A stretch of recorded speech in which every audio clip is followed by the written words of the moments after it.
Hello mes amis, ici José de Loavite et aujourd'hui je vais vous parler comment identifier les choses que vous voulez changer dans votre vie. Souvent, les gens refusent par exemple des nouvelles expériences parce qu'ils ont peur de l'inconnu. Ou peut-être qu'ils ont peur d'être perçus différemment par les autres.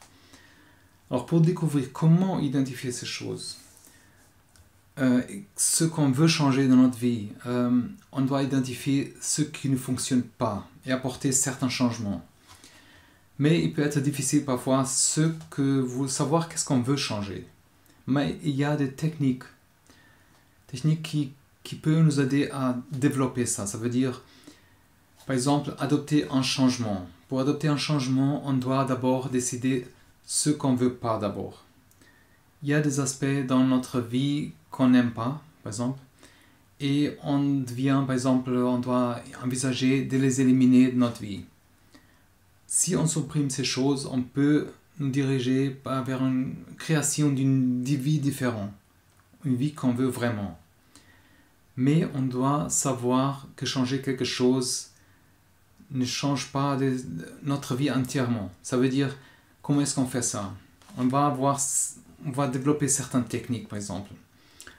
La première est arrêter de se soucier des opinions des autres. Ça veut dire, essayez de ne pas écouter les opinions des autres et faites ce qui vous rend heureux. Ça veut dire, si vous sentez par exemple que vous ne rentrez pas dans le moule de quelqu'un d'autre, vous devez par exemple retirer cette personne à certaines situations de votre vie. Et avec ça, vous deviendrez par exemple une personne différente, meilleure. Vous vous sentirez plus confiant en vous-même par exemple et aussi plus heureux. Ça consiste par exemple à écrire les objectifs. Cette liste par exemple des objectifs doit refléter vos valeurs, vos passions et par exemple où vous voulez apporter un changement positif. Vous pouvez par exemple créer un tableau de vision.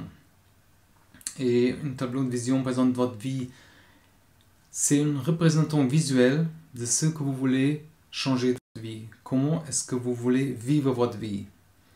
Vous pouvez utiliser des images, des mots pour exprimer vos objectifs et vos rêves. Ça vous motivera plus à apporter des changements dans la vie. Identifiez par exemple les personnes de votre vie qui vous inspirent. Les personnes qui vous inspirent vous soutiendront aussi. Et donnent aussi cette motivation que vous avez besoin pour démarrer. Mais vous devez être flexible et ouvert par exemple à un changement.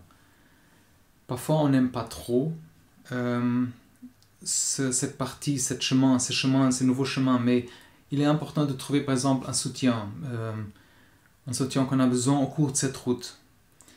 Alors, changer vous-même est pas facile. Ça veut dire, vous devez par exemple vous assurer que vous êtes entouré de bonnes personnes qui vous soutiennent et qui vous encouragent et motivent à réussir.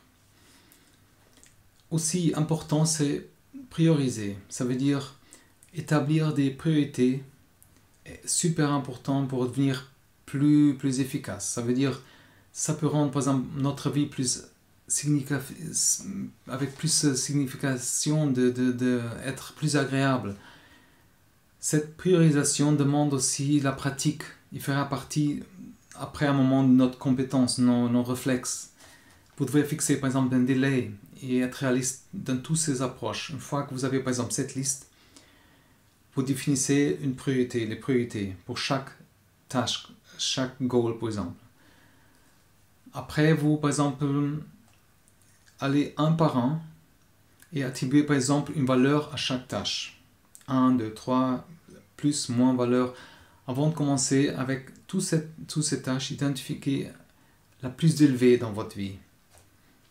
Par exemple, trouver une passion, ou démarrer une entreprise, un business à vous, ou passer plus de temps avec quelqu'un, la famille. Quelle que soit la priorité, vous devrez par exemple assurer qu'elle est réalisable. Ça veut dire réaliste. Mais vous avez aussi, ça donne beaucoup de travail. Et vous avez peut-être pas le temps. Ça veut dire, il est essentiel de vraiment hiérarchiser les tâches, identifier celles qui sont les plus importantes. Comme ça vous donne plus de temps à attaquer à ça. Réservez du temps chaque semaine, chaque jour pour les accomplir. Ça veut dire, par exemple, avec votre emploi du temps et votre quotidien, ces priorités peuvent changer chaque semaine ou chaque mois, mais la base est la même. Vous souhaitez par exemple entraîner pour un marathon, pour une course, ça vous obligera par exemple à avoir plus de temps pour un entraînement, pour manger des repas plus sains, ou peut-être vous voulez préparer par exemple une présentation pour le travail. Alors, soyez honnête avec vous-même au sujet de ces valeurs et décidez quelles tâches sont les plus importantes et lesquelles ne sont pas. Si par exemple vous avez plusieurs passions, vous devez les hiérarchiser afin de pouvoir les poursuivre dans un environnement plus contrôlé par exemple.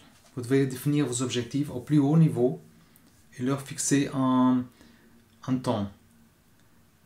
Établissez cette liste et avec des choses quotidiennes, hebdomadaires, mensuelles, il est important de fixer ces petits objectifs pour atteindre les grands objectifs. Ça veut dire qu'il faut les répartir. Ça va vous aider à atteindre ces grands résultats. Et c'est un bon moyen, par exemple, d'améliorer votre vie sociale et la créativité. Ça veut dire que c'est important d'écrire tout ça. Parce que le fait d'écrire vous aide à organiser les pensées. Ça va calmer aussi l'esprit, notre esprit, le processus. Alors, si on écrit, ça nous libère, par exemple, de toutes ces émotions, les pensées cachées qu'on a, par exemple. Écrire ces objectifs produit aussi des avantages, par exemple, ça nous donne une meilleure clarté et un processus de réflexion. Par exemple, ces rappels visuels, par exemple, sont visibles pour nous, par exemple, pour une façon de, par exemple, d'écrire notre manière de voir les choses. Ces techniques vont nous aider à être plus productifs. Et c'est une méthode qu'on peut essayer à écrire, par exemple, nos objectifs et nos rêves. Et comme j'ai dit, écrire vos rêves peut être pas facile. Ça veut dire, mais si on les écrit, ça nous force, par exemple, à être plus précis. Vous aurez, par exemple, également plus de chances d'atteindre ces objectifs. Et par exemple, le processus d'écrire vous aidera aussi également à réduire le stress et ces rêves que vous aidera à être plus précis et ciblé. Un autre moyen, par exemple, est d'écrire aussi les pensées. Même s'ils sont mauvaises ou bonnes, ça veut dire l'écrire peut vous aider, par exemple, à passer à autre chose dans la vie. Ça veut dire ça peut également aider à créer une attitude positive. Écrire les pensées et vos sentiments va vous rendre plus puissant et moins susceptible, par exemple, d'être stressé. Vous allez aussi remarquer que votre vie deviendra plus contrôlée au fur et à mesure que vous écrivez vos pensées. Alors, quand vous écrivez ces pensées et ces désirs, vous vous ouvrez aussi à des nouvelles possibilités et prenez conscience de vous-même.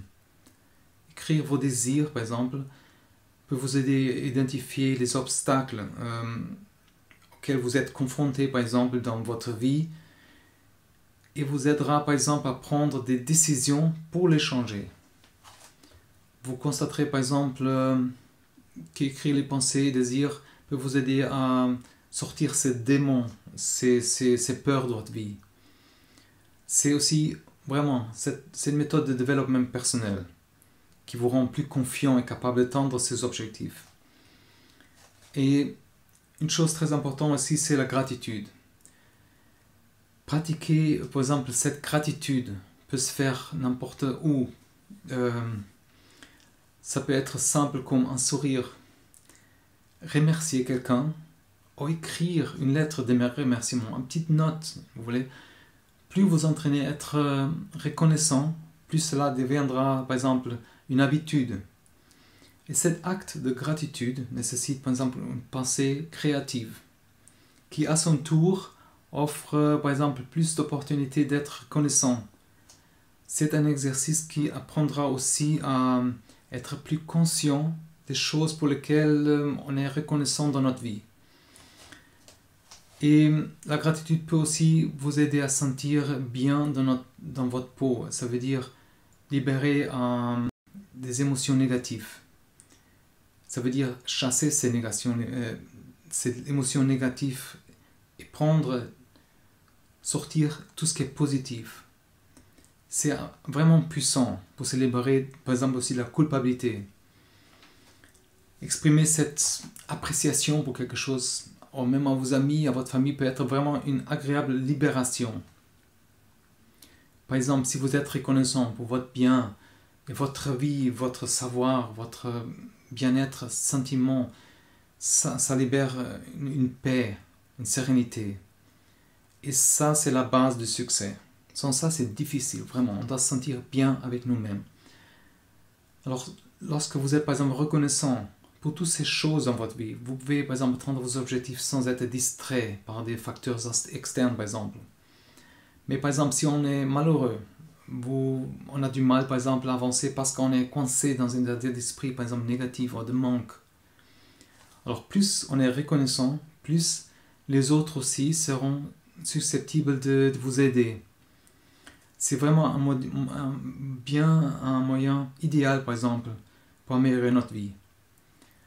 Pratiquer cette gratitude est, par exemple, bien pour notre santé physique, mentale, et c'est aussi prouvé que ça améliore notre sommeil et notre capacité à aider les autres même. Alors, la gratitude peut rendre aussi plus compatissant, serviable, indulgent même, et ça améliore notre qualité de satisfaction en général. Aussi très important, je dis, c'est notre environnement. Une fois que vous avez par exemple identifié les choses que vous voulez changer de votre vie, écrire vos objectifs et vos passions par exemple est la première étape. Après, dressez une liste des choses dans lesquelles vous souhaitez avoir un impact positif par exemple. Comme je disais avant, créer un tableau de vision. Ça veut dire, si vous avez un tableau de vision, vous pouvez créer par exemple, avec des photos, des images, des choses que vous voulez réaliser. Faites des photos, découpez. Et beaucoup de gens regardent par exemple parfois les aspects négatifs, mais ils ont parfois trop peur de voir les choses ou la vérité en face. Et si vous mettez ça au premier plan, par exemple avec cette vision, ça va vous changer et donner une influence aussi à votre subconscient. Ça veut dire, si on a par exemple un environnement négatif, ça peut influencer notre perspective, l'attitude, le comportement. Alors, je sais que c'est pas facile tout ça, mais dans les descriptions, j'ai beaucoup de ressources et links qui peuvent vous aider. Explorez-les et faites-moi savoir en quoi ça vous a changé, en quoi ça vous a fait penser, qu'est-ce que ça vous a aidé ou qu'est-ce que vous voulez changer de votre vie. Alors, on est dans le même bateau, on est là pour servir, on est là pour vivre notre vie au mieux. Alors, je suis vraiment reconnaissant que vous me faites savoir qu'est-ce qu'on peut améliorer, qu'est-ce que vous pensez de certaines choses. Et je suis reconnaissant, vraiment, j'ai la gratitude de savoir que vous êtes là, qu'il y a des gens intéressés à vivre une meilleure vie et qui pensent à ça, qui ne sont pas distraits avec tout et n'importe quoi. Alors, merci beaucoup d'être là. Merci et félicitations de vouloir changer la vie, votre vie. Merci encore et à la prochaine. Courage.